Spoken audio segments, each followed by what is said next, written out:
first thing we're going to do is our roll call. So, Mr. Crum, would you do the honors?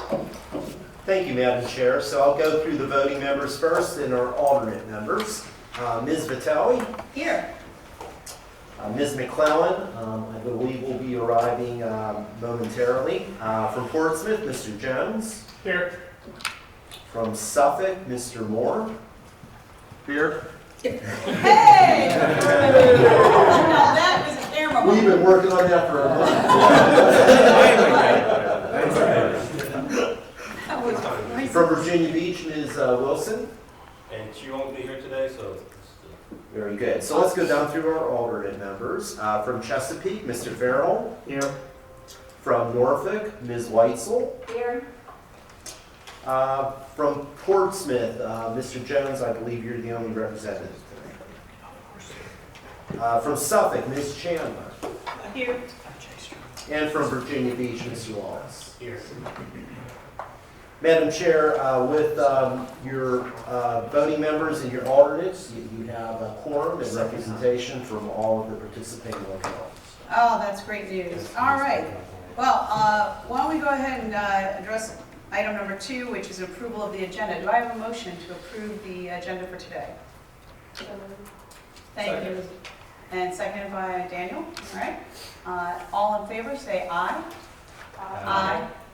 Any opposed?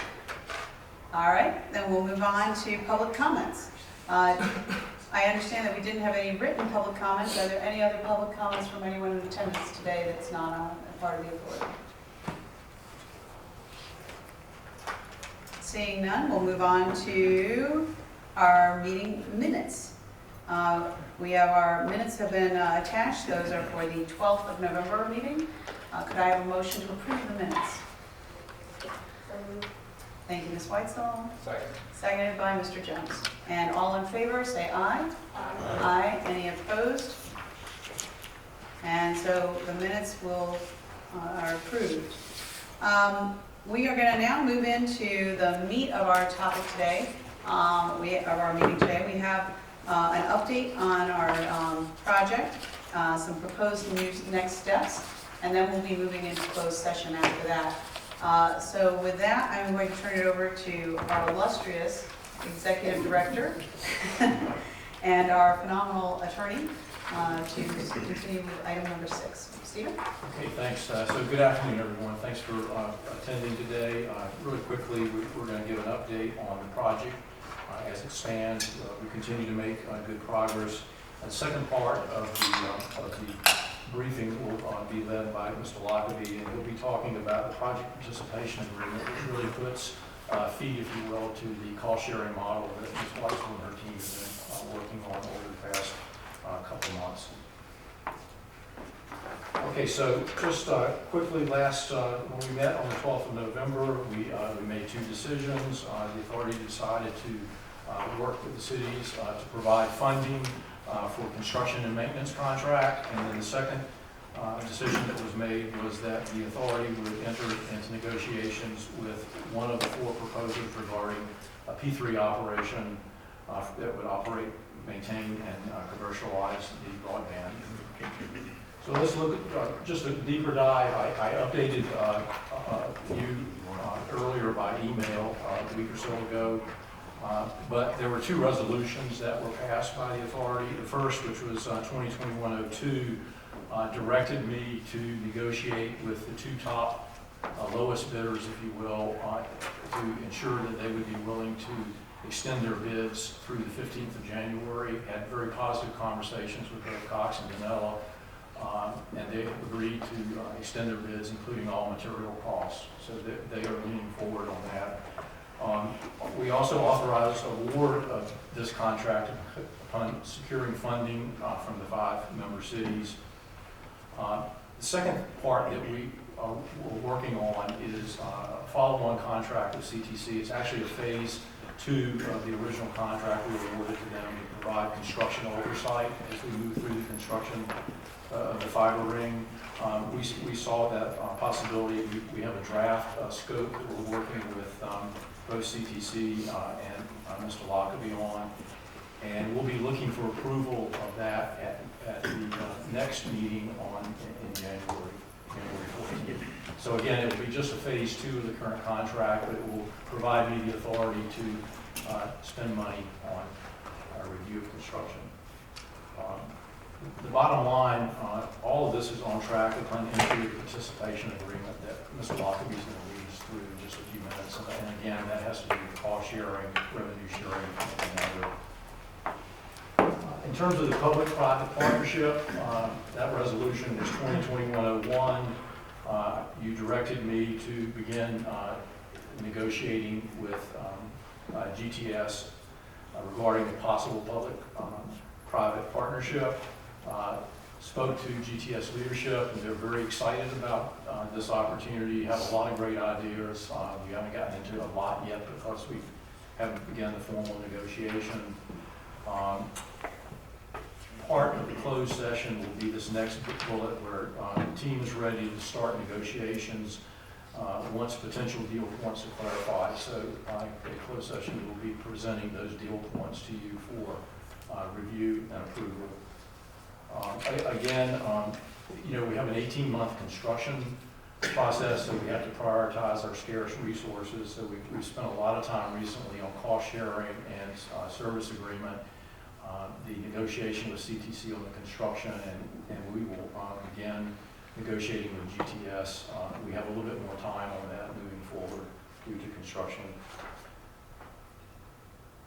Okay, I'm going to turn the next section over to Mr. Lockaby, cost sharing and project participation agreement. Any questions on where we are in terms of contracts, negotiations? Okay, thanks. Hello there. I'm going to give a brief update, hopefully, on the project participation agreement. The agreement does follow the model that Ms. Weitzel laid out that we had discussed at the last meeting, and that hopefully everybody indicated that they were comfortable with the general concept of how it's set up, and that's in fact how it is set up. So I'm not going to bore everybody by going over all that again. As a matter of how we've been going through this process, there was a meeting on Monday by electronic media between myself and at least one, in some cases two, senior members of the various city attorneys' offices, and we had an excellent conversation to kick all of this off. We had, I've already gotten back comments from Suffolk, thank you very much, Ms. Carter, and also from the city of Chesapeake, thank you, Mr. Stroman. And I think it's important to make sure to keep having rounds of comment. I really hope that I'll be able to have phone calls with at least some combinations of city attorneys over the next week and perhaps into early next, so that we have another good draft come around. Again, the goal is to have this ready to go to councils in January, which is a very tight timeline. Keeping that in mind, I want to address kind of the outstanding questions that I have that are just questions that are above my pay grade. I can draft it however you want, we can deal with it however you want, but I need to know what my marching orders are, or frankly, even if everybody is okay with kicking the can further down the road, even if that's what I need to know, I at least need to know. The first outstanding question is the quote, color of money.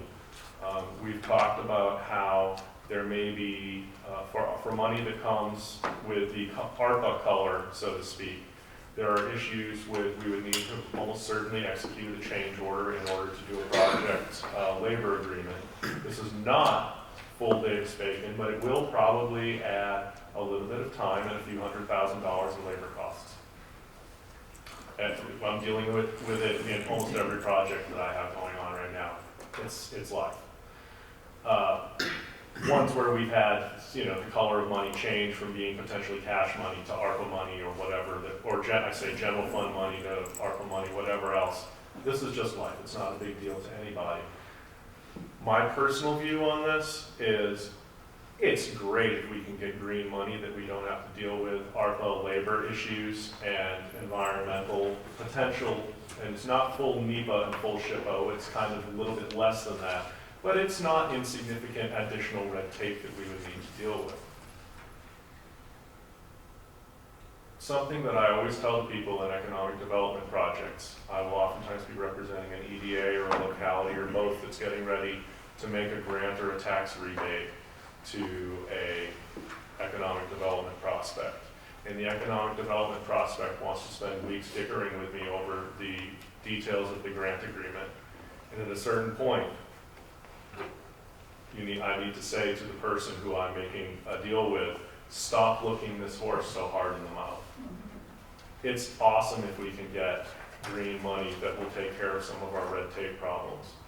My recommendation to this board, however, is let's not look it too hard in the mouth. I'm sure that everybody here is doing the best that they can, but that's just, that's a 50% legal recommendation, it's 50% policy, and when a lawyer starts recommending on policy, you need to tell them to shut up. So if you need to tell me to shut up, please do.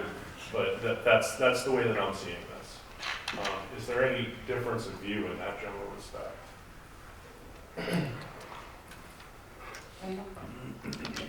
So how much time would this add should it be one color or the other? Potentially affecting the January 15th timeframe? It shouldn't add anything on the January 15th timeframe. It's the construction timeline that's potentially lengthened somewhat. And just, you may have said it, so forgive me if I blanked, but do we know kind of generally how much? You said 100K, not possibly, but do we have an idea of how much that'll extend? I think you at one point said 6 months, but We would try to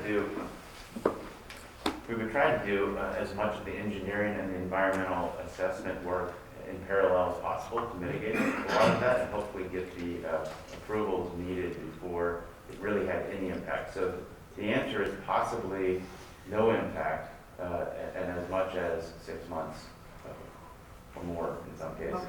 So if we're all the stars lined up, it may not be as critical. Hence why I think, Mike, you're saying don't get too worked up over this. Let's do it if we can, but if we can't, it's more important to have the money and go to move forward by worrying about trying to spend more time getting the right color of money. Is that kind of sum up what you're trying to say? Yes, and if there are changes in the future, obviously we can make those changes. We just, this is a recognition of some of our members have multi-billion-dollar budgets and had significant, it sounds weird, but the bigger your revenue loss was, the more you can clean the money. The harder you got hit by COVID, the better off you are in terms of your ability to move ARPA money around and change it to general fund money. If you weren't hit as badly, or heaven forbid, you only have a 9-figure general fund budget rather than a 10 or 11 figure, then it's harder for you to do that. And that's okay. There's nothing wrong with that. That's all I'm trying to get across, that from my drafting standpoint, I don't want that to be something that's holding me up in terms of getting my agreement done. If in the future we can adjust, but I don't want, please don't hold us up in terms of getting the agreement done. Other questions? Al, you look like you have one, just just taking it all in. What Mike said. All right. The second issue is really, it's a request that really came up in the context of the lawyers' meeting. It was a request from Portsmouth, and I hope that I'm going to summarize this correctly, Kelsey, and I'm sure you'll correct me if I'm not. And I have no particular recommendation on this. I just need to know what the answer is so that I can draft it, because it's fine either way by me. Portsmouth, so we have the shares model where each of the cities has the opportunity to buy up to 1/5 of the total shares in a first round, and then there will be a second round where you're able to buy more shares in the shares, quote unquote, in the project. They're not shares for SEC purposes, but they're just a way of thinking of how much different people own and how much power different people have over how the project works. Portsmouth may wish to come in with a smaller than 20% share. again, and that's something that any one of the cities has the right to do, but Portsmouth has put it out there as a real potential possibility. And Portsmouth is understanding of the idea that that would give it less voting power over the future of the project. It gives it less, and it gives it less potential for upside or downside in terms of the risk level involved in the project, in terms of the revenues, how much net revenue or net loss there might be. What Portsmouth is a little bit, has some more questions about is the free access to fiber in the ring. The way that the agreement is currently structured, each one of the cities that buys in for at least 20% gets automatic free access to 6 strands. 5 strands. I can count, I swear. Attorney, I've been helping my 6-year-old daughter do her subtraction. Yeah, she's got a problem. I'm glad she has a smart mom. The issue is that Portsmouth is saying, and Portsmouth's perspective, I think, is there's only, I guess it's a total of something like 8 miles, 9 miles of the entire 119-mile ring that actually passes through Portsmouth. I mean, Portsmouth's a relatively small square mile jurisdiction in the first place, and it goes kind of straight through.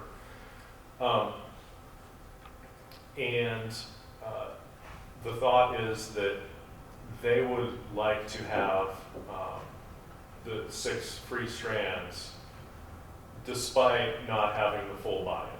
So as far as the project control, the voting control over the project, and the share of the revenue of the project, those would fluctuate with the shares the same as with anybody else, but that the 6 strands, they would still get the 6 strands over the 119 miles free of charge. I'm just throwing it out there. It's a request that came to me, and I don't know how to deal with it. So I'm your lawyer. Tell me what you need. Just from the discussions we had with the budget staff. Mike. Oh, Mike. That might. Yeah, Mike. In the discussions we had with the staff, it was kind of the access to dark shares would also be determined by the cost share. So if everybody gets, I'm going to pick 10 dark strands, then somebody who bought in less, and the city that bought in less would get a proportionally lower share of dark strands. And if they needed it in the future or needed more, then they would have to buy in as any other commercial user at maybe a discounted rate based on the board's pricing at that point. So that was kind of what staff's recommendations again. So just to, repeat that.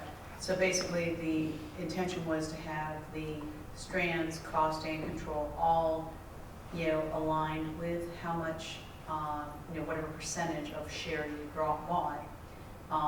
And therefore, if Portsmouth wanted to have full 6 strands under that model, they would be able to still go with less than the 20%, but to then, that may come with 4 strands, and to buy those 2 extra, they'd have to purchase those in addition. Well, not close. It wouldn't be the number of strands. It would be, the price would be inversely proportional to the amount of shares that they bought, 20%. So if they bought 10% of the total rather than 20%, they would pay half of what the rate is that we were asking on the market, 4 to 6. So, but they've added, I think, and I don't want to put words further than that into Kelsey's mouth. Please, Kelsey, Daniel, speak, but that there would be some other deal, whether that was 4 free rather than 6, or whether they would get all 6 free as sort of a special case due to the fact that Portsmouth is relatively small in terms of the length of fiber that goes through the city. Comments, John? Can I add this little? Yeah, go ahead. So kind of the context with this is, so with the agreement, so if it's 20%, you get your, what we'll call the equal share of voting power, revenues, liability, all that good stuff. But if it's less than that, then a municipality would still be contributing, but they would basically be a customer. And if that, and I'm just being frank, what's the point? if you're contributing, but you still gotta pay access to the ring. And then there was the context that if you're still paying, then what's the point? Just be a customer if you want the ring, and if you don't, then you don't.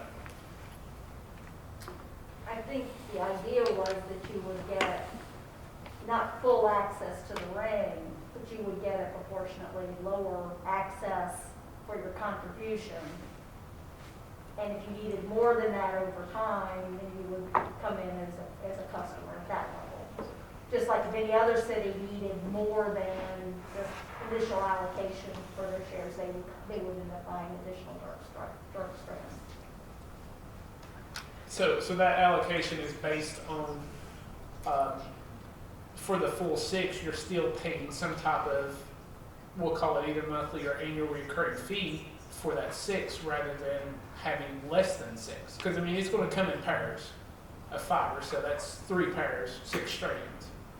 So you can't divide up into single. I mean, well, I'm not going to go too far into technical, but you can. But anyway, so I mean, it's either it's a 33 and a 30 if you want to get down to it. But So I think there are other options. I mean, I believe that, let's just say hypothetically, Portsmouth is going to contribute $3.5 million. I think it's less about the strands. It's more about the revenue sharing, and the board can decide. This project began 4 years ago, and it's all about a regional play in terms of continuity, economic development, dealing with other municipalities, Richmond and other places where they're looked at it a little differently. So there's a philosophical, strategic play here too. So there are other opportunities and discussions. I mean, maybe 3.5 is a full voting member. You're not going to get the full share of revenue. It will be based on it's like the stock market. What you put in is what you get. I mean, I'm just saying there are other options. I don't think it's either or. I just know that come January, we want to have enough money in the bank to make a construction award, and that's why Mike, we talked a little bit about leeway on color of money. We got a contract for $18 million that we got exceptional material cost and labor cost that's not going to be here. So I think the bigger picture can be worked through. right, and one thing I'll just kind of add to this context, and I'll ask Matt to kind of step in. With the design and the architectural, we had a special crossing cost attached to what was within our jurisdictional boundaries, right? And that is the bridge. Correct, yes. All of the crossings were identified, and there's special pricing associated with that tied to each one of those. So, but in essence, that when we done our network, there is excess capacity that is basically just in there. So it's visible, it's attached to the VDOT bridge. So in essence, that special crossing is going to be a no cost to allow access, the Southside Network Authority access across that bridge, because we have that conduit. So there's not going to be that $1 million, $1 million+ to attach new conduit to that bridge. Right, in a sense, so the cost estimates that we generated did anticipate that. I mean, you could, I think what you're saying is you could look at that as sort of an in-kind contribution of real dollars, which it would be in the context of really sort of any grant program I've worked on. It's a legitimate contribution in that sense. It's not included in the numbers though that we generated because we anticipated that crossing being supported in that way. Just so you're aware of how it affects the bottom line. Okay, so and that was my thing. So the bottom line number. The bottom line number assumes pulling through existing conduit in the case of that particular crossing. Okay, so that was fair. Okay. And as far as it goes, the contract does include a clause, which I have no idea how badly Ms. Carter, Mr. Stroman, and Ms. Berggren ripped it up, but that calls for an ability to take into account in-kind contributions and provides for a consulting engineer to provide for how we would account for that in a cost way and attempts to keep it relatively non-political, what the value of in-kind contributions might be. Just so that everybody's aware that that was kind of one of the ways that was provided for. There are also potential issues with the Wireless Service Authorities Act that we would need to be careful with in terms of pulling through existing conduit, and we'll just need to be careful about that. There are ways around it, but it is something that needs to be thought through, and we would need to talk about that, how to deal with that specific situation. Mike? Go ahead. Just to kind of go on the Did she axis. come up and Yes, say please, the so- oversight? so- So we can hear.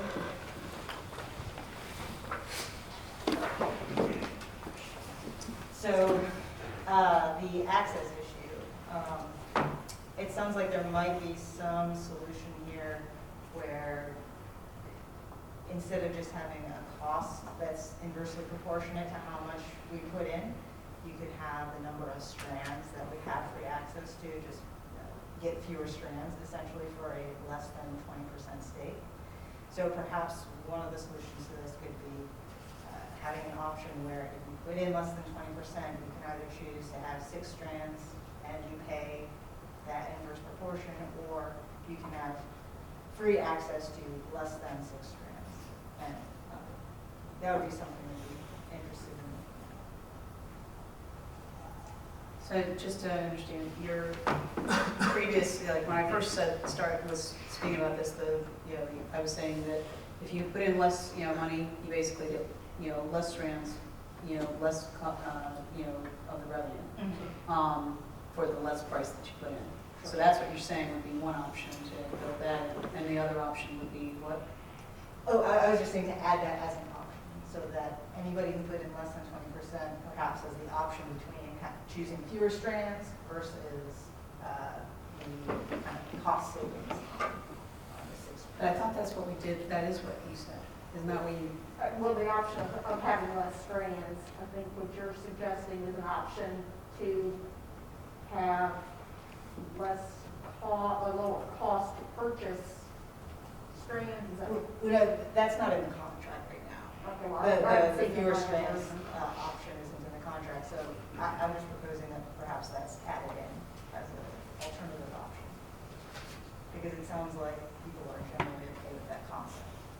From the drafting perspective, that's very easy to do, if that's. I don't need to be slow. I guess I am. Al, I think I'm right there with you, so, What's the difference of the 2 items? that you just yeah, said? I'm not sure I'm understanding what, what the difference is. What is your position? Is it $3.5 million in reduced revenue, or are you talking about being a customer? So essentially, right now, as the contract stands, if we put in, let's use 10%. If we put in 10%, then we have half as many voting rights, half as much share in profits and costs. That's fine. And then also, we have to pay whatever 50% of the cost would be to access 6 strands on the ring.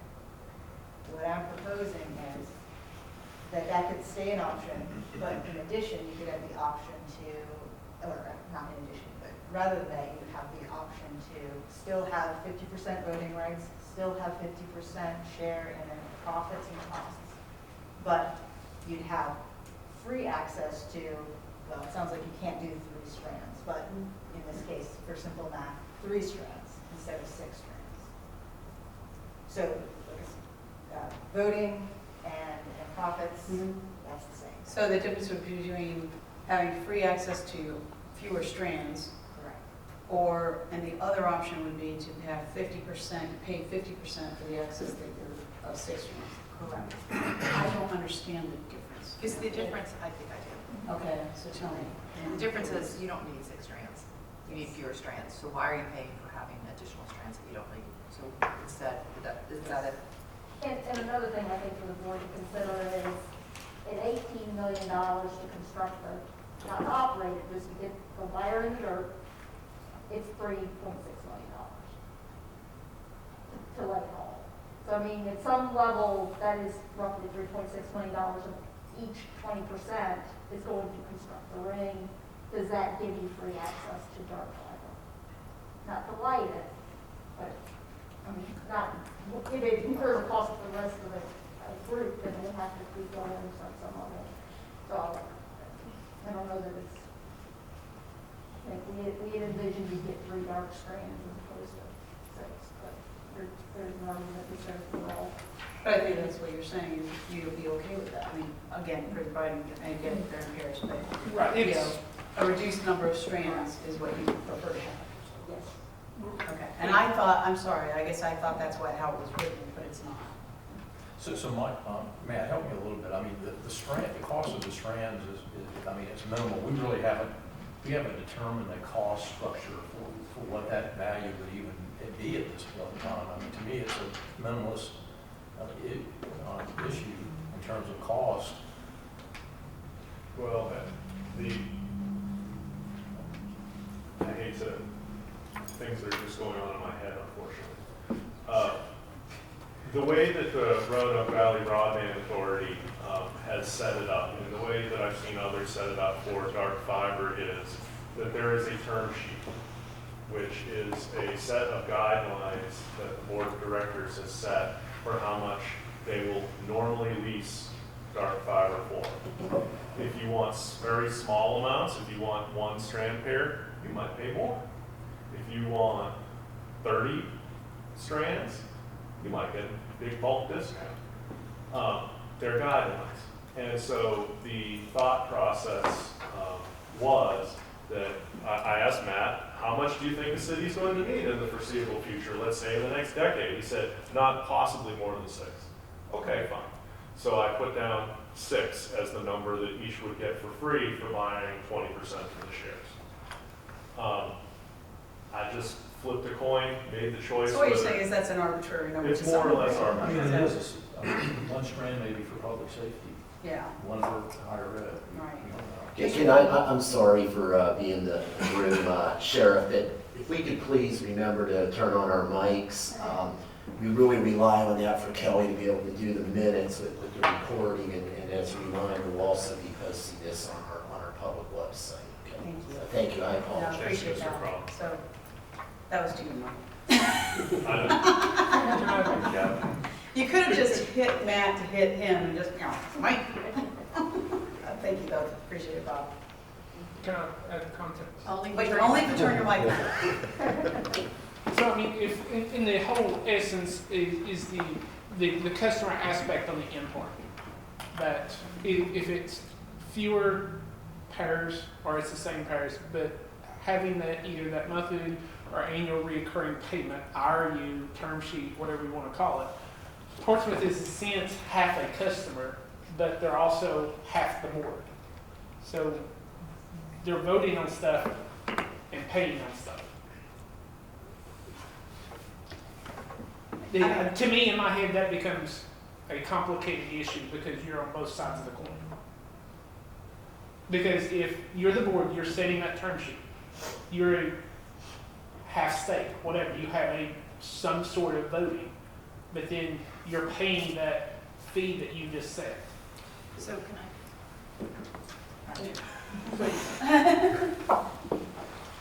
So, I hit the light first? Hampton Roads Transit, we have a cost allocation agreement. We have 6 cities. We choose what level of service we want every year. We also don't have any more board seats because Norfolk provides 40% of all of HRT, and yet we only have the same board seats as everybody else in the room, 14 included. Doesn't really sit well with us, but I think what we're trying to propose is you get a certain number of shares, you pay in. We're also a customer of HRT, so we are on the board, we're directing the commission, but we're also a customer because we're providing transit services to our citizens. Is that a similar? I mean, this is the last. Sorry. Yeah, that's just the last comment that I was talking about. But the whole context is, if we don't need the 6, 4 is fine, but the whole concept of being a customer and paying into the capital of building this. Won't each of us be paying in as customers as well? Isn't that part Once of we it? get beyond the 3 strands. But we will be supporting in an unequal way the daily operations over it. Got it. Marketing, whatever the costs are, they will pay 10% of those. So it's like, I go get a number one meal at McDonald's and I only want half the price. But I want the number one meal. So, sort of, you know, I choose whether or not I want to eat them or not. So, I don't know, I guess I feel like, I hear what you're saying, you guys want, you're more resource constrained, you want to pay for what you need, but not pay for any extra. Is that essentially the situation? Correct, and we're willing to take less voting or voting rights. You can have a Happy Meal. We're going to get the Big Mac. It's all about the toy and the hat. That's it, it's all about the toys. Yeah. You don't get any toy. No. Mike, did you want to comment? Or actually, I'm sorry, Scott, you still wanted to talk. So I'm just still trying to figure it out. So I get 6 strands. I'm not paying any recurring fee for those 6 strands. Correct? Correct. In the thought process. So if Portsmouth comes in and pays 2/3 of 20% and gets 4 strands, I'll just divide it unequally. Easier. And I don't know how to do that, but 20 and 4 sounds good. 2/3 of 20, I don't understand. But 2.7. thank you. So they get 4 strands. They're not paying anything for those 4 strands, right? That's 3/4. There's nothing going for the 4 strands. So what I don't understand is the recurring cost that I'm hearing about. So as the agreement states today, we would have to pay half of what the other 2 strands that would be, even though we have no intention, need, or want. Okay, so that's the inverse proportion thing that you were talking about. But that's just a proposal. We could say you can buy in third increments of 20% and get 2, 4, or 6, right? And there'd be no recurring cost for what you buy into. The implication is that any residual income that comes from the ring as a whole would be proportionally different, and the risk would be proportionally different. But you'd still have the 4 or 2, and I guess the corollary to that is then the other cities are sort of tacitly committing to buy extra shares to cover the difference. But we could do that from a policy perspective. We don't have to worry about half recurring costs or anything like that. Is that what I'm? Correct. Yeah, there was either the question of a proportional number of strands that you could get, except division by 6 well, division by 3, when you have actually lots of more complicated divisions, is actually somewhat difficult to do. We could go to 12 strands and solve the problem altogether. Well, except that then you have way more strands than you would That we ever probably need. actually need. But yes, sure, you could do that. The other way of doing it was that if you buy 1,500, then you only pay 25% of what, you know, Jack and Jane's University that wants to also have 6 strands. But that would pay. only be for the 2 additional strands you didn't have for free. Correct. And if you bought an extra 2 pair, you'd be paying full rate, Mhm. right? So there's I just think two it's a different lot of models, nuance. and I made It's really one not that choice. important. I don't care. You tell me what.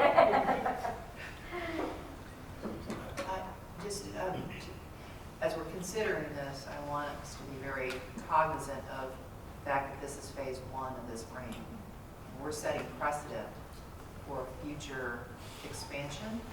And so as much as we feel like, oh, we'll figure this out, it's pretty important to figure it out now because it is going to be the foundation for the future as well. At least that's my perspective. I don't know. Scott? If I remember from the last conversation, Oh, you're not on. oh, I'm sorry, I did push. If I'm familiar with the last conversation we had on this, it was we would deal with this project this way, and as you start that expansion, we consider those investments in that project separately. So I get the precedent piece. I get that very, and that concerns me, but if that's still the notion, that then they would buy into those other pieces, then that it doesn't have to be as strong a precedent as a fix. Does that make sense? Yeah, it's a good point, Scott. You're right, we did actually mention the fact that we try to keep just what we do here isn't gonna necessarily fit Peninsula fully, but I appreciate the fact that we do wanna make sure that we're at least somewhat staying consistent, you know, in our approach, so. All right, Mike, did you have another comment, or? No, ma'am, thank you. You're just keeping your light on, just in case, you gotta be on there. I know that I've forgotten to turn it on once before, and So, Mr. yeah. Crum reminded You are me, and not I gonna greatly get- appreciate it. Yeah, the but- Chrome Master is going to be on you like crazy. The Chrome. Kevin? Did you get what you needed? Not really. Okay, so I think the answer that we're trying to come up with is it okay to add language? Oh, she's walking away. No, so it doesn't matter, you can, I'm just kidding, but, the question is, are we all willing to allow there to be another option, that basically you buy a certain amount of strands, and we can make it an easy to buy, you can either do 2, 4, or 6.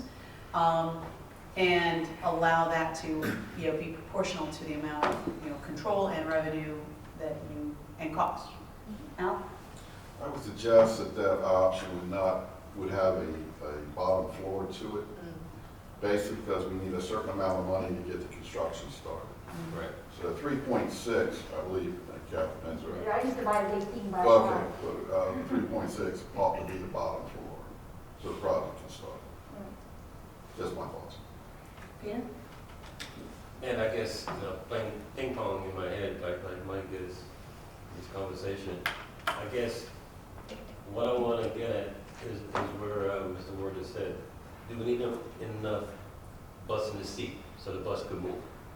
And I think no matter what we talk about, we got to have that amount covered before we start rolling down the street. So the concept of the cost share, let's say Suffolk decides to buy in at $2 million. Immediately, the other 5 cities could buy in for more and make that up. Now, if we want to send 4, I think that's a great idea too. But there is, as Mike said originally, it was kind of the second round. If you bought in lower than 20%, the other cities could buy in at 22.5% and buy additional capacity, additional upside, downside risk.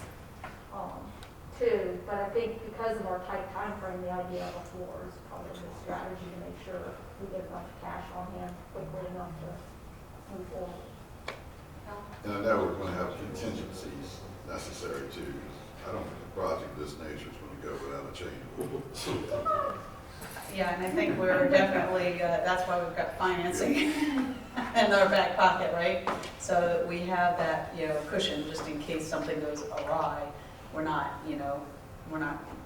strapped at that point. Okay, so I think the direction that Mike is looking for from us again is, and I'm just going to try to synthesize this, so if I'm wrong, please, correct me, that we could add language to include that the cost, share model would be, you could have a reduced share that also means reduced control, reduced revenue, and you would have reduced strands that you could do in pairs. And then, but with a floor of 3.6 million buy-in, so that we know at least we've got everything covered, but yet it's a good, compromise. Would that be an acceptable? See, I told you you wouldn't get too early. You gotta come back in. Could I just follow up on this one? Yes, go ahead. Oh, you're good. So let me follow up on Mr. Moore's comment. I mean, is there a floor? I don't, what is it going in? Is there a floor for any city? I mean, suppose it's $1 million. There you go. I think I will defer to you, Catherine, but my thought would be the floor would be 1.8 million.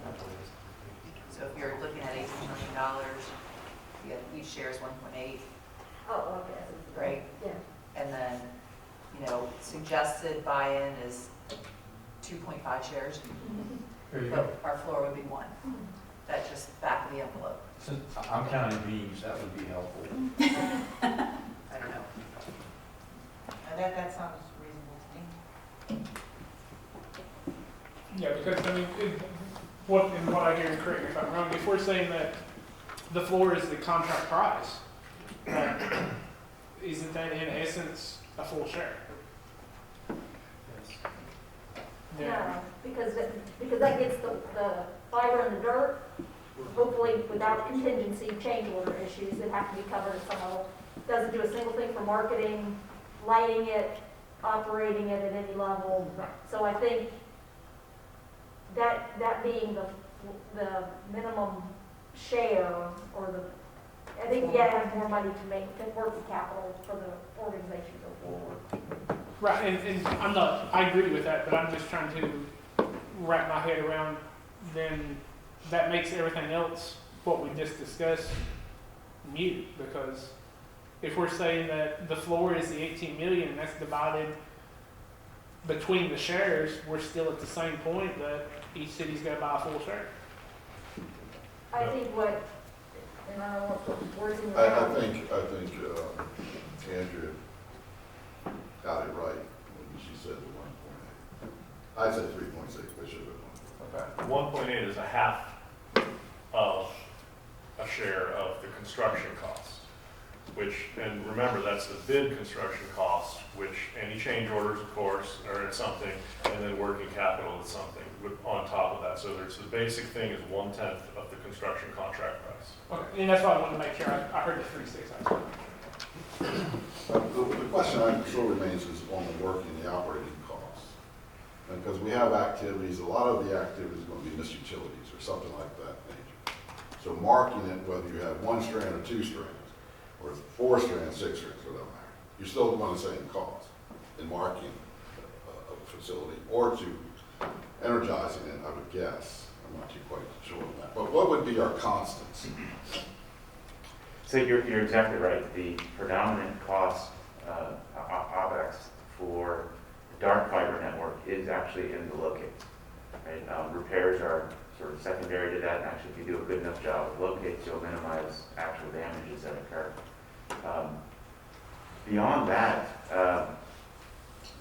there are costs built into the estimates that we prepared that include staffing costs and contractor costs around network configurations and maintenance and hardware support and that sort of thing. But those are relatively small, and they anticipated a certain model for intergovernmental connectivity that doesn't really relate to the physical plant. So your predominant costs in our numbers are really the locates and repairs. And they're constant, so They're pretty my question there would come to, is there a proportional share on that, or should that be the same for everyone? The way that it's currently structured is that goes into the black box of the annual budget. And if the annual budget turns a loss, then there's an availability fee. If the annual budget turns a surplus, then there's a distribution. And those happen quarterly and are updated. They're also updated quarterly based upon actual numbers for the previous quarters of the year. Again, pending what Ms. Carter and Mr. Stroman tell me I did wrong. So I just, from an ED perspective, I think keeping our eye on the prize, I still believe the ask for each city is $5 million. However you decide to split this, I mean, we know we have an $18 million bid. We most likely will have change orders. If we don't come to an agreement with Cox, then Danella requires the entire $5 million. And so I just think, and we're going to look at the action slide in a minute, we need $18 million per Mike for him to safely feel like we can sign this contract. So some of this can be taken care of a little later, but I don't think that we should budge on the $5 million that we initially stated. So If that means less shares, fine, but it creates, we may need a bond, we may need something else. So Stephen, are you suggesting that what we need, I think as an entrepreneur, and you're going out for an offering, and it's basically the valuation is 25 million, you need to fill the coffers at 25. So that's where the shares should come from so it might be that, we've got 25 shares, each of us is expected initially to purchase 5 Correct. at $1 million each. And maybe in that scenario, maybe Portsmouth is in a position to buy 2 or 3 as opposed to the 5, and then we figure out how to make up the rest. Yes, ma'am. What we don't want to do in February is go back to 5 cities and say, oh, it wasn't 3.5 million, it was 5 million. And then what are the chances of that happening? But I think the point here, to be very clear and just very frank, is that not all of us are going to be able to do 5. Correct. And that's okay. But with that reduction, reduced revenue, and reduced control and reduced strands, but that we need to figure out as an entity in all of our cities who wants to ante up a little bit more. And if each share is 1 million and you have 25 shares, that's how I would think about it. Okay, finally, I actually understand. This is what I was originally going And we'll into. have Now, a does that clearer, make sense? we'll have a clearer picture of price, I think, once we start construction and well, actually. Now, once- don't complicate anything, so let's go with the just, okay, we got it. $1 million a share, buy the number of shares you want. Yeah. Yeah, so that makes more sense. Peter, The what, last one to say, because Steve made a good point. put your mic on, man, you know. I thought I did, but okay. Okay. I just want to say, regarding Steve's points, it's on track because that current offer could be on the table, Mhm. and then we have to make an adjustment. So if we start here and agree to it, then we realize through negotiation, that number is gone. Right. I think we're going to stick to a point where we know that we need, that's why I was talking about the bus in the seat. This is what we need to go forward to address any concerns down the road. Yeah, and I think too that, yeah, I agree with you. I think too that first of all, just one note, and Mike, you correct me if I'm wrong, but this is what we've talked about. The price really isn't negotiable. At this point, we're locked in until January 15th. So on that, so that's the good news is I just want to make, for all that are listening, we want to make sure that he's not going to negotiate on it, the price going up and down at this point. That price should be solid. The question would then be any change orders that have to come out of it. And I say that, I know you know that, but I'm just saying this for the benefit of anybody who listens, that that was what we're expecting. But I agree, I think that, 5 million is the number we need to work on, and that, and whether it's like, okay, every city, would normally go in with 5 shares, and then those who can't do the 5, you do the, thing, and we just say, okay, anybody, a city that would like to, reclaim those extra shares, can, we probably need to have some kind of language on to how does that occur. And then if no one, and this is what I mentioned last week, or last month rather, if no one claims it, I doubt that's going to happen, but if no one claims them, how do we get those shares filled? And that's where, do we go into financing at that point? And is that what our backup financing? Mike? There's certainly space within the agreement for that. I'd say that's the last resort. But if we ultimately need to borrow some, hopefully very small amount of money in order to plug the very last gap there, to be the Dutch boy's finger in the last gap in the dam to hold the sea back, then that's what it is set up to allow us to do. I think that's a dike. I stand corrected. All right, is everybody understanding, and is everybody okay with that kind of share cost share? I think that satisfies what what Portsmouth is looking to do.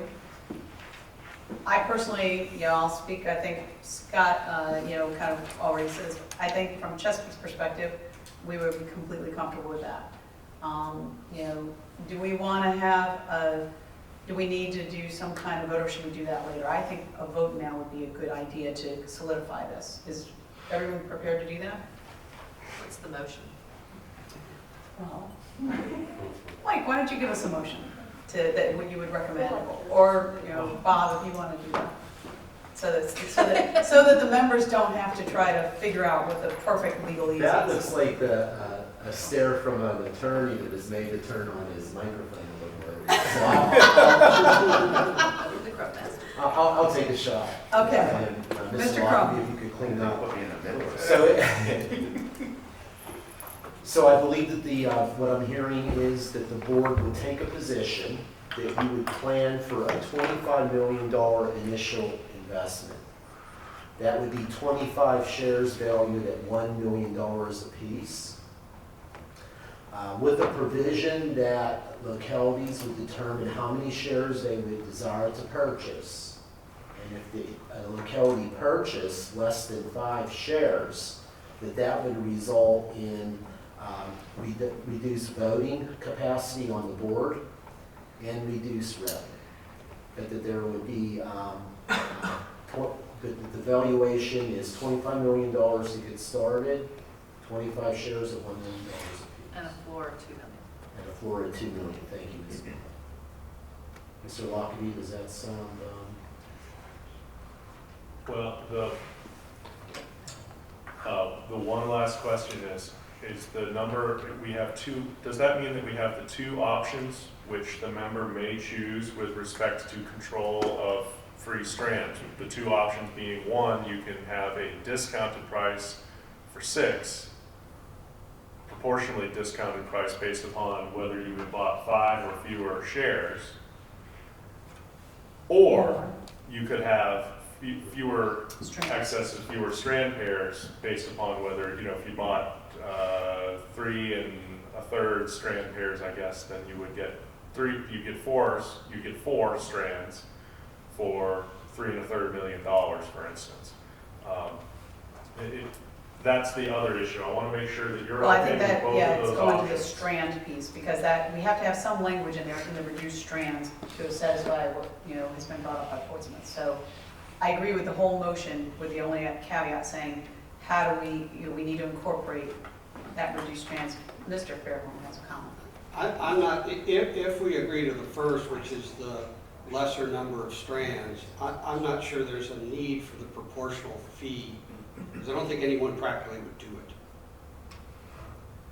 That would be my, I don't think it's an either or. I think we're throwing out the proportional fee and just doing with the reduced number of strands.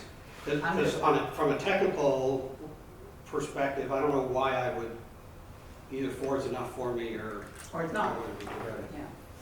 I'd be perfectly comfortable in just that being the option, the reduced strands being the option. Anyone else have comments on that, concerns? That answered my question, thank you. All right. No, my only one comment with the motion is, I agree with it, and I agree with the floor limit, but I cannot agree to vote with that because our council has not made any appropriation as a bare minimum. I agree with it, but. Well, I think we're doing it as isn't bind, is this, how would it, it's still binding, we still have to await council, It would still require, the adoption of the agreement would still require another vote of this board and a vote of every council of every city that wants to be part of this project. Yeah. This is just direction for me to draft a document. Right, that's what, so I don't think we have to worry at this point. But I appreciate that fact that you're like right on, you're like, wait. Okay, Mr. Crum, do you want to say it one more time, this time adding the part of the share reduction? Yes, so as I understand, the motion would be that the authority board would plan for a $25 million initial valuation of our project. That would equate to 25 shares at $1 million apiece. That the floor for each locality to buy in would be at 2 shares or $2 million. But that for those localities who who purchase in at less than the 5 shares, that would result for that locality reduce voting share on the board and also reduce revenue. And then Mr. Lockley, I've been asking you pick up from there on the strands. And there would be, you would gain free access to fewer strands in rough proportion, because you have to have some rounding, to the amount less than 20% that you purchase. Do I have a motion? So Mr. Moore, seconded by, Second. okay, and Ms. McClellan. Shall we do a roll call vote, please? Yes, thank you, Madam Chair. So I'll go through the voting members first and then circle back where we need an alternate. Ms. Vitelli, Yes. Ms. McClellan, Yes. Mr. Jones, Yes. Mr. Moore, Yes. and on behalf of Rosemary Wilson, we'll go to the alternate, Mr. Wallace. Yes. Motion carries, Madam Chair. Hallelujah. We got to clap on that one. All right. With that, I think we have one more, well, actually, I don't think we covered the last part about how fast can it happen. Is that, Mike, did you want to cover that last bullet? That is very short, just I don't want anybody to lose the sense of urgency as we go into the Christmas and New Year's season. I know that I tend to have a very, representing local governments, I tend to have a pretty quiet Christmas and New Year's season because local government tends to take a lot of vacations during that time, so I get to catch up on my work. Please don't put me in the position of having to chase you down by cell phone. I really do need to have comments and phone calls with the city attorney's offices to make sure that this stays moving forward so it can go to councils and to this board for adoption in January. He knows where you work, so you do not want to chase him down. Right. Mr. Crum? Thank you, Madam Chair. I just, if I may, as your planner, make a comment. And Ms. Vitelli, you and I have had this conversation with your team, and Mr. Farrell has been involved. Ms. McClellan, you and I have been at public meetings. The race is on and we're losing at the moment. Ms. McClellan and I have been to the Mega Region meetings with Richmond. Henrico County is being identified by international internet experts as a global internet hub because they have tapped into these subsea cables in Virginia Beach.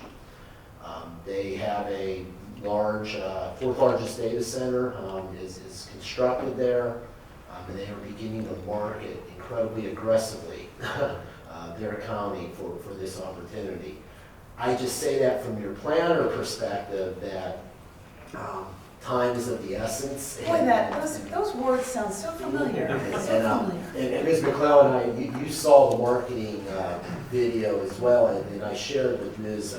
Vitelli, but I don't know if you want to say anything about what we saw that day. Well, it's definitely an opportunity. So my concern is, equal to that, is the fact that localities are flush, localities and states are flush with money from the American Rescue Plan Act, from the Foreseeable Infrastructure Act.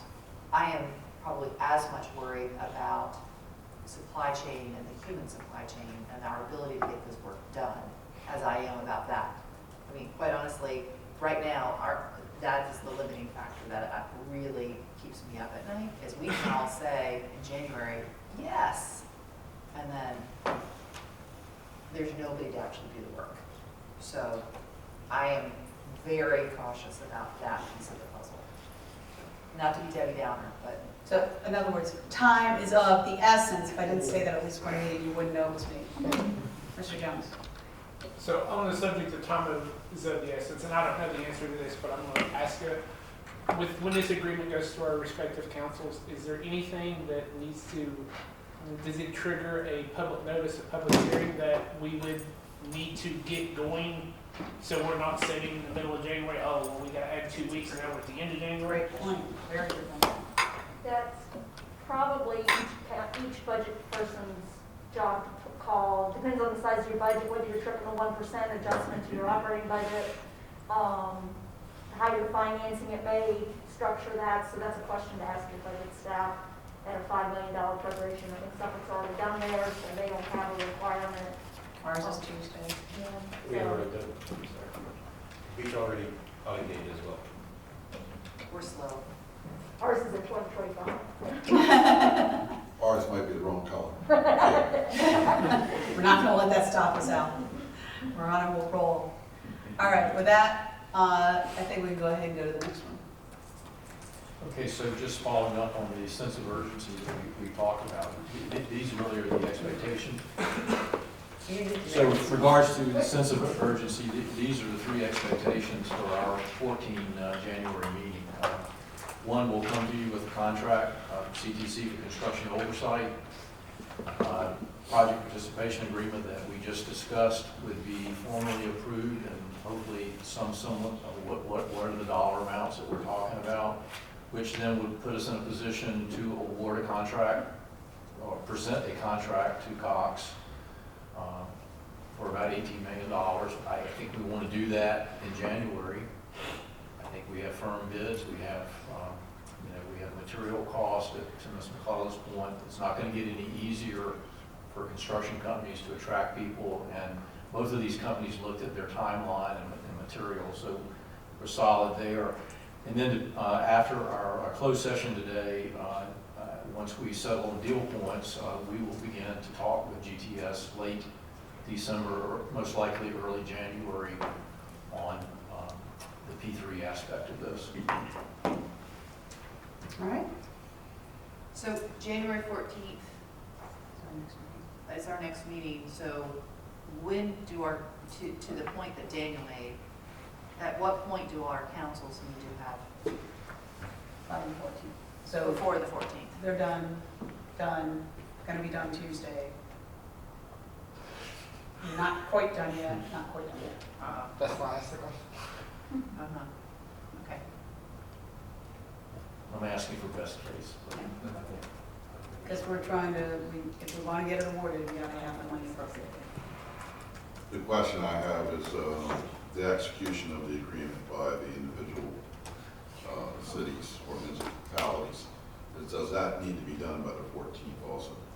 Because that's going to, I have to have a resolution to execute. I think that we can move forward with awarding if we have a budget and an appropriation. But it's got to be that close, okay? I want you to understand Northumberland County right now, they move forward a little bit too fast on their project with body, and they're wishing that they hadn't. So if there's any way that we can hold off on making a formal award until after we're sure that we've got the money, that's the way that I would like it to go. And if that means that it goes into the second half of January, that's okay. I'm just going to repeat what the chairwoman said. The reason I asked that, we have a meeting on the 14th. My meetings are the 5th and the 19th, Okay. which I normally like to have a work session and an action following meeting, so I could be 2 days off on the execution of the agreement. So in theory, if every city had their money in the bank, and Stephen could invoice for $5 million, or some appropriate amount, and those invoices were all said, yep, we're going to pay it because the council has appropriated the funding, then you would have the money you need to execute, even if we don't have the cost sharing agreement adopted at that point. I think that's a risk the board would have to do. Yeah, and if, let's just get it done and not have to worry about it. If it happens on January 19th, Well, which this is board what it member says. is going to have a problem with waiting 5 more days? I mean, That's no problem. So, quick question though. Our contracts run out on January 15th, correct? that's correct, they do. We would have to ask for an extension for another week in order to make that happen. Okay. I'll try to do everything we could. But you don't really have to, do you? We've appropriated the money, but I'm thinking the agreement's going to play a role here, doesn't it? I'm sorry. It does. The agreement is extremely important in this situation because that's the mechanism for decision-making and for deciding how the project's going to work. And would we need a resolution generally to sign You that? generally would need an authorizing resolution for the city manager or mayor to sign the contract, to sign the participation agreement. And that's what we need to get done. And you want that done by the 14th too? Yes. The very short answer is yes. If worse things have happened in the history of the Republic, in fact, within the last 12 months, than having to wait another week after that, because we will go plead with the companies to give us another week. But the sooner the better, please, in the first half of January if possible. And Just hearing the dates, I think it would be at least a good practice to ask that you need to go ahead and make contact and say the end of January. Because at least all localities should have 2 meetings in January, bare minimum. Yeah, It would require you to go back to the, to Cox. I'm just saying as a ripcord last ditch, so we're not sitting here on the 15th trying to figure out. I can move on that. I mean, I talked to them personally and asked for follow-up official letters that they extended to this, but I mean, I can have that conversation. I would rather wait to have that conversation if we can't meet dates. Well, it sounds like we're, because we're gonna have to do a resolution then. I mean, everybody needs a resolution, raise your hand, yeah, we all need a resolution. appropriation. So appropriation and a resolution. Our appropriation is on Tuesday, now we need that resolution. But we have meetings in January before the 14th. So we actually could probably meet that timeline. But I don't know you all, all of you have, your own timelines, so what's yours? No, we got a lot to do. We have a meeting on the 11th, but I guess the question is, do we have model language for the resolution that we all vote on? Yeah, I think that would be a good idea. Make it, I think that we could probably have that at least to circulate to the city attorney's offices by close of business Monday. excellent. Thank you for that. That's a good point. You all want to be consistent in our language. All right. Do you have another question? No, I just. Are you that's sure? sequencing. I know, man. This was a good last, this one was really substantial, because I was like, well, crap, we got one more thing to do. All right. Any other questions, comments, thoughts before we go into closed session? Oh, I do. Oh, please. I just wanted to, I have a little note here. This might be completely no conversation, but is there anything that we need to anticipate in the next General Assembly / new administration? And the answer could be no, we are fine and we don't need to worry about it. I am just cognizant of there are changes happening, and I just want to make sure if there are any risks that we are also anticipating those, if we need to be advocating certain stands. Do we have anything in our respective legislative packages / the PDC? I just feel like that is a piece of the puzzle that while we are operating regionally right now, there are a lot of other things happening at the state level. So I just wanted to put that out there for My 2 discussion. cents worth is to the extent that they quit focusing solely on regional broadband efforts and recognize, rural broadband efforts and focus on urban, suburban, regional projects. I think for the money piece of it, that would be a big help. With that in mind, also thinking about infrastructure dollars, how are we lobbying to get middle mile dollars to our, do we need to be, for example, in our respective cities? For Norfolk, it's Holland and Knight as our federal lobbyist. Are we working with them to make sure that they are highlighting and identifying a pathway for potential monies to come down? And yes, we are all going to appropriate. We are all going to have resolutions. But if there's a pot of money that could come back to us and that we could then true up, for lack of a better term, our municipalities, I think we should also take advantage of that. And so I don't want to lose sight of that. That is happening right now. And because time is of the essence, we don't want to wait for that. But I also don't want to leave that opportunity out there without us actively going after it. One thing that we had said, and I think that's very, very insightful, we need to be always looking at, and I think Mr. Cronin, I know Mr. Very and I have had conversations about, and Stephen, Scott and I have had this in our Chesapeake Spring discussions, that while we move forward, we always, and forever are looking for additional funding sources, whether those are grants, whether those are, whatever. So I think that's a very good point. We just want to reiterate that, that is something that I know, Bob, you said you are constantly looking at, Stephen again as well, saying we are, and Matt, you've mentioned it a few times about how we're always going to be looking at those opportunities. But I think the question is too, that each city is, projecting that and making sure that that's also part of our legislative packages as well. If I could, I would, just following up on what everyone has said, I think that where we could use the help would be in the value interpretation, again, of what is unserved versus underserved.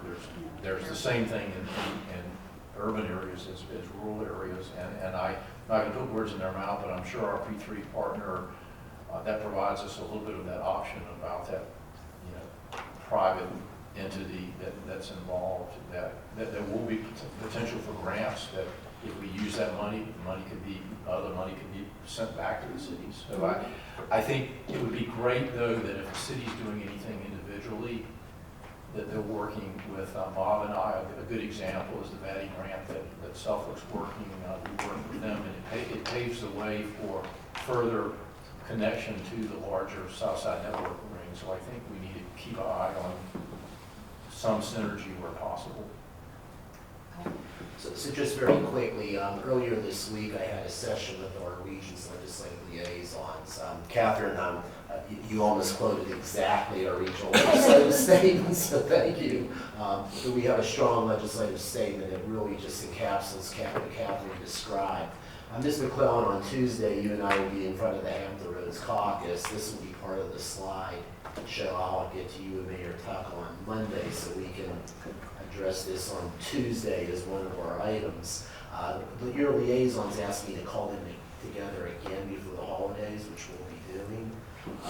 And we are tracking what's happening at the federal level. But I think loud and clear, we need to keep finding funding and looking at outside sources is something that we'll be doing. With that in mind, this is a question for Mike. Is there a mechanism in our contractual paperwork for something such as a true-up? There is in fact a provision in there for what we do with respect to grants. And of course, the first part of that is very just precatory of we're going to seek them. But the second part is that if we do get grants, the first thing is that there are always strings on grants, and we'll have to deal with whatever the strings are. But assuming that the strings are relatively minimal and we can do what we want with them, the first thing that we would do is retire any debt that we've had to take in order to make the project work, because not all the shares were bought, or we sold all the shares and it didn't turn out to be enough. Fund the reserve sinking fund, and the third is then use it to basically buy back shares, so to speak, in order to get money back to the city. Okay, so there's just curious. The short answer is yes, but I just told you how. Great, thanks. All right. Are we ready for closed session? And anybody who would like a work session, well, Mike will be happy to show you, and Matt will be happy to do your city's work session. No, I'm kidding. But obviously, that would be something that might be helpful, is if we do need to have a work session in a city, that be something that y'all could, help do, because I think that it would be good to have that roadshow to go to the cities and say, here's what we're doing, and that, especially, being able to point out some of those things, not only here's what we're doing before, if we need to have that before a council feels comfortable voting on a resolution, but also then to be able to talk about, grants and the fact that we are looking for other funding.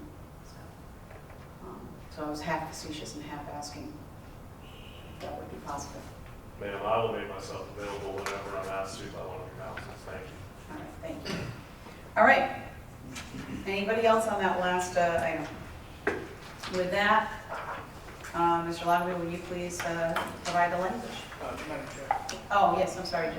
Just 1 second, when you do the language, that you need city staff be included in the closed session. How to say that, just for the record. Yes, and I also need to make sure I remember to turn on my microphone. You're welcome. Telling you. I'm getting better, Mr. Crawford.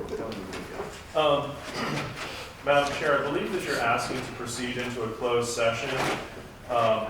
In the motion, I believe you're looking for is to convene a closed session pursuant to subsection 828 of section 2.2-3711 of the Code of Virginia, 1950, as amended, for the purpose of discussion or consideration of information subject to the exclusion in subdivision 11 of section 2.2-3705.6 by a responsible public entity.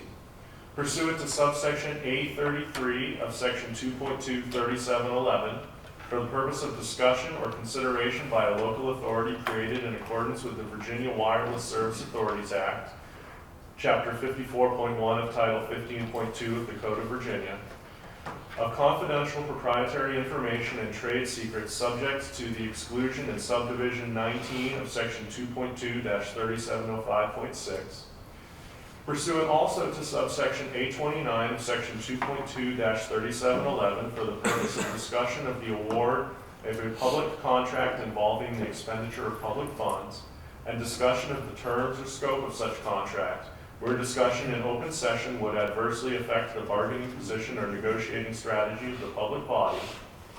And finally, pursuant to subsection A6 of section 2.2-3711, for the purpose of discussion or consideration of the investment of public funds where competition or bargaining is involved, where, if made public initially, the financial interests of the governmental unit would be adversely affected.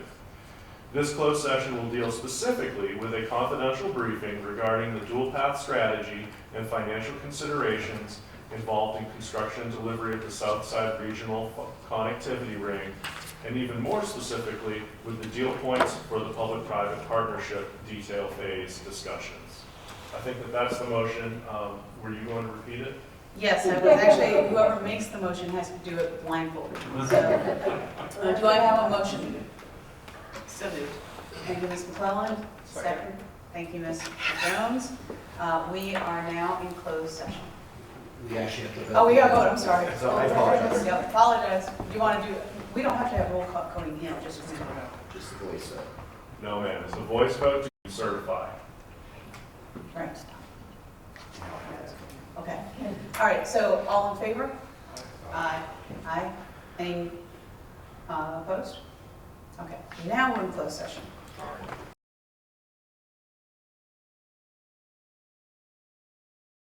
Are we back on? Great, thank you. All right, Mr. Attorney, would you please give us the language to come out of closed session? Yes, Madam Chair. I think we're looking for a motion to come out of closed session and reconvene in open session, and to certify by a roll call vote pursuant to subsection D of section 2.2-3712 of the Code of Virginia, that 1, only public business matters lawfully exempted from the open meeting requirements of the Freedom of Information Act, and 2, only such public business matters as were identified in the motion by which the closed session was convened were heard, discussed, or considered in the closed session. Do I have a motion, please? Second.